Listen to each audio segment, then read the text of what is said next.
महकमा जेल खानाजात पंजाब की तमाम रेंजर्स में वार्डर और लेडी वार्डर की 2330 असामियों पर भर्ती के लिए हुकूमत पंजाब की जानिब से भर्ती के लिए तश्कील शुदा बोर्ड इंटरव्यू कर रहा है और कुछ रेंजर्स में इंटरव्यू का अमल मुकम्मल भी हो चुका है।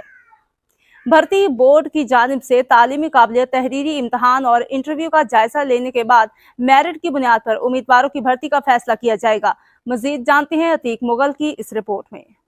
आईजी जेल खाना जात पंजाब मियां फारूक नज़ीर का कहना है कि महकमा जेल खाना जात पंजाब में वार्डर और लेडी वार्डर्स की भर्ती के लिए हुकूमत पंजाब की जानिब से तश्कील शुदा बोर्ड इंटरव्यू कर रहा है।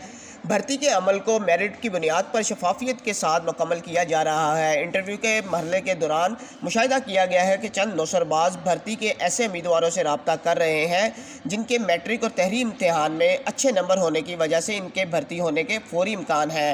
इन्हें नौकरी दिलवाने का झांसा दे रहे हैं। भर्ती के उम्मीदवार भर्ती के नाम पर पैसे बटोरने वालों और फ्रॉडियों के झांसे में मत आएँ। तमाम अहले उम्मीदवारों को मेरिट पर भर्ती किया जाएगा। भर्ती के नाम पर होने वाले पैसों के लेन देन में के फ्रॉड का महकमा जिम्मेदार ना होगा। जी।